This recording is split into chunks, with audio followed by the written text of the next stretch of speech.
अच्छा, नेक्स्ट बेटा हमारे पास टॉपिक है, ये भी शॉर्ट क्वेश्चन के लिए आपके पास पावर ऑफ लेंस। ठीक है बेटा, इसकी सिंपल सी डेफिनेशन है, the reciprocal of focal length is called power of lens. ठीक है, दोबारा डेफिनेशन पढ़ रहा हूँ, the reciprocal of focal length is called power of lens. ठीक है, P is equal to 1 by f। अब बेटा उसके बाद इसका हमने यूनिट लिखना है, इसका ऐसे यूनिट है डाइऑप्टर। क्या यूनिट है? डाइऑप्टर। और बेटा 1 डाइऑप्टर इज इक्वल होता है 1 मीटर माइनस 1। ठीक है, अब नेक्स्ट बेटा हमारे पास टॉपिक है image formation by thin lenses. ठीक है, इसमें हमने इसके रूल समझे हैं। अब बेटा पहले आप डायग्राम समझ लो। ठीक है, ये डायग्राम में आपके पास ये रे वन है, ये बेटा रे टू है, और ये बेटा आपके पास रे थ्री है।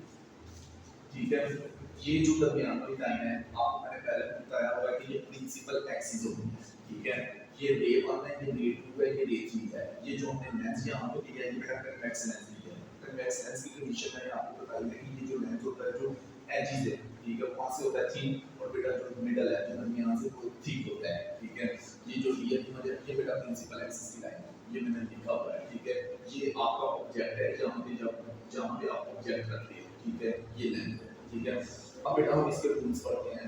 रूल्स फॉर इमेज फॉर्मेशन के इसमें वे 1, वे 2 और वे 3 को फॉलो करते हुए हम इमेज किस तरह की बनाएंगे, या हमारे पास जो इमेज होगी वो किस टाइप की बनेगी। अब बेटा फर्स्ट वाला रूल है आपके पास, कहता है a ray parallel to the principal axis। अब बेटा ये रे 1 देखो, रे 1 आपके पास क्या है? प्रिंसिपल एक्सिस के पैरेलल है। ठीक है, ये बेटा रे 1 है आपके पास, ये प्रिंसिपल एक्सिस के पैरेलल है। ठीक है, parallel to the principal axis passes through the focal point f after refraction।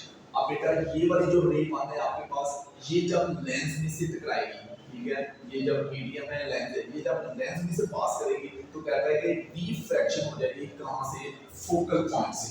ये बेटा फोकल पॉइंट f है। ठीक है, जो रे 1 है ये प्रिंसिपल एक्सिस के पैरेलल है, जब ये लेंस में से पास करेगी आफ्टर डिफ्रैक्शन, डिफ्रैक्शन के बाद ये कहां से गुजरेगी? फोकल पॉइंट, ये फोकल पॉइंट से गुजरेगी f से। ठीक है, यही बेटा रे 1 के बारे में लिखा है, a ray parallel to the principal axis. जो रे 1 है प्रिंसिपल एक्सिस के पैरेलल है, लेंस से पास होने के बाद आफ्टर डिफ्रैक्शन, डिफ्रैक्शन के बाद ये कहां से गुजरेगी? फोकल पॉइंट f से। नेक्स्ट बेटा दूसरा पॉइंट है a ray passing through the focal optical centre. ठीक है, जो आपके पास रे 2 है, ये बेटा गुजरेगी ऑप्टिकल सेंटर से। ये जो दरमियान वाला पॉइंट है, इसको हम कहते हैं ऑप्टिकल सेंटर। दोबारा बता रहा हूं, जो रे 2 है, a ray passing through the optical centre. जो रे 2 है वो ऑप्टिकल सेंटर से गुजरेगी off the lens continue straight without bending. और बेटा ये जो रे 2 है आपके पास, ये ऑप्टिकल सेंटर से गुजरने के बाद किसी भी तरह से बेंड नहीं होगी, ये स्ट्रेट गुजरेगी। ठीक है, ये स्ट्रेट सीधी चली जाएगी रे 2। अब बेटा रे 3 क्या है? A ray passing through the focal point. जो आपके पास रे 3 है, ठीक है, ये रे 3, ये फोकल पॉइंट इसका ये है। ठीक है, रे 3 आपके पास फोकल पॉइंट से गुजरेगी। ठीक है, आफ्टर रिफ्लेक्शन, और जब ये लेंस में से पास करेगी रिफ्लेक्शन के बाद become parallel to the principal axis. और बेटा ये आपके पास प्रिंसिपल एक्सिस के क्या हो जाएगी? पैरेलल हो जाएगी।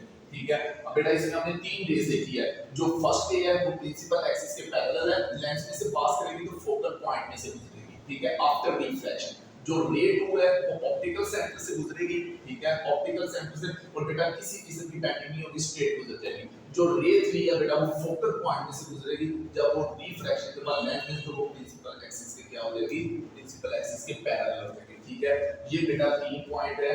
इन 3 पॉइंट्स को करने के बाद कहता है बाय ट्रेसिंग दीस रेज, इन 3 रेज को ट्रेस करने के बाद या इन्हें देखने के बाद we can determine how the image is formed। तो बेटा इन पॉइंट्स को फॉलो करने के बाद हम देख सकते हैं कि जो इमेज हमारे पास बनेगी वो रियल बनेगी या वर्चुअल बनेगी। ठीक है, अगर in front of the lens होगी तो बेटा रियल होगी, और बेटा अगर आपके पास बिहाइंड द लेंस होगी तो वर्चुअल इमेज बनेगी। ठीक है, अब बेटा यहाँ पे नेक्स्ट आपके पास है 14.2।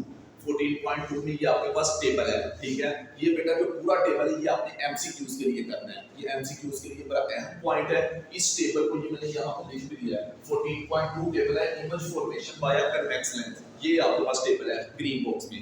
ठीक है, इसको बेटा आपने एमसीक्यूज के लिए करना है।